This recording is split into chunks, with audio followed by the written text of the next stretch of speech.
Hello बच्चों, JEE main 2024 का question है 31 जैन सिर्फ 2 का। इसमें बोला गया बच्चों आपसे, a body of mass m is projected with speed u। A body of mass m is projected with speed u making an angle 45 degree with the ground. The angular moment of the body about the point of projection at the highest point is expressed as root 2 m into u to the power 3 upon xg.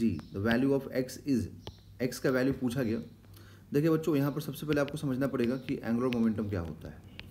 Angular momentum का formula ये होता है बच्चों, यहाँ पर M भी को हम लोग लीनियर मोमेंटम लिख सकते हैं, और जो आर होता है वो परपेंडिकुलर डिस्टेंस होता है, दैट इज़ कि इनके बीच का एंगल 90 डिग्री होना चाहिए। ये हम यूज़ नहीं कर सकते यहाँ पर, क्योंकि हमें आई नहीं दिया हुआ moment of inertia, and omega भी नहीं दिया हुआ है। तो हम लोग को यहाँ पर लीनियर वाला फॉर्मूला यूज़ करना पड़ेगा, एम वी आर वाला, ठीक है, जिसमें लीनियर मोमेंटम का यूज़ हो रहा है। तो अब यहाँ पर बोला गया आपसे कि एक बॉडी को हम लोगों ने 45 डिग्री एंगल पे प्रोजेक्ट किया है। तो हम लोग जानते हैं कि प्रोजेक्टाइल मोशन में जो किसी भी ऑब्जेक्ट को जब हम यहाँ से प्रोजेक्ट करते हैं थीटा एंगल पर, ठीक है, यू स्पीड से, तो दो कंपोनेंट होता है। एक होता है यू का यू कॉस थीटा, और एक होता है यू साइन थीटा, ठीक है। तो हम जानते हैं इस प्रोजेक्टाइल मोशन में कि जो यू कॉस थीटा होता है वो through out the journey constant होता है, मतलब यूनिफॉर्म होता है। रीज़न क्या है उसका कि एक्स एक्सिस के अलॉन्ग, मतलब हॉरिजॉन्टल के अलॉन्ग कोई भी फोर्स काम नहीं कर रहा होता है, कोई एक्सेलरेशन नहीं होता है। इसीलिए इसका जो कंपोनेंट होता है ना, मतलब जो हॉरिजॉन्टल वेलोसिटी होता है वो थ्रू आउट कॉन्स्टेंट होता है, ठीक है। और इसके बारे में जानते हैं हम लोग वर्टिकल वाले के बारे में, कि वर्टिकल में क्या होता है कि जैसे जैसे मतलब यहाँ पर ऊपर जाता है इसका स्पीड कम होता जाता है, बिकॉज इसमें ग्रेविटी नीचे की तरफ काम करता है। तो ग्रेविटी क्या करता है, इसको ऊपर जाने से रोकता है, अपोज करता है। तो धीरे धीरे क्या होता है, ये हाईएस्ट पॉइंट पर पहुंच करके वर्टिकल कंपोनेंट जीरो हो जाता है। सिर्फ हाईएस्ट पॉइंट पे एक ही कंपोनेंट बचता है, वो है you cos theta. And you cos theta through out same है, यहाँ देखोगे तब भी यू कॉस थीटा, यहाँ देखोगे तब भी यू कॉस थीटा, यहाँ देखोगे तब भी यू कॉस थीटा, ठीक है। हम लोगों से पूछा गया इसके अबाउट पॉइंट ऑफ प्रोजेक्शन के अबाउट एंगुलर मोमेंटम, ठीक है। तो आप देखिए लाइन ऑफ मोशन, देखिए तो लाइन ऑफ मोशन तो ये वाला हो गया है ना, ये लाइन हो गया पूरा लाइन ऑफ मोशन। तो लाइन ऑफ मोशन, ठीक है, और इसके अबाउट जो परपेंडिकुलर डिस्टेंस होगा लाइन ऑफ मोशन से, है ना, वो देखना है। तो लाइन ऑफ मोशन से परपेंडिकुलर डिस्टेंस क्या हुआ, ये हुआ, ठीक है, ये हुआ, मतलब कि ये भी हुआ, ओके। सो हम लोग क्या बोलेंगे कि अगर हम यहाँ पे मैक्सिमम हाइट निकाल दें, क्योंकि ये जो है लाइन तो पूरा मैक्सिमम हाइट का लाइन है, तो अगर हम ये वाला हाइट निकाल दें, ठीक, और यहाँ का जो मोमेंटम होगा टॉप मोस्ट का, उससे मल्टीप्लाई करते काम हो जाएगा, ठीक है।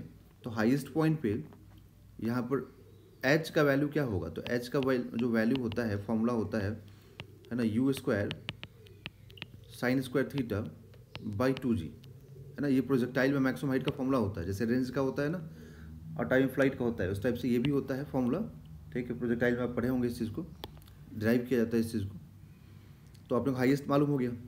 टॉप मोस्ट पॉइंट पर यहाँ पे मान लीजिए पॉइंट ए है, तो एट पॉइंट ए जो मोमेंटम होगा वो क्या मालूम होगा, मोमेंटम हो जाएगा एम यू कॉस थीटा।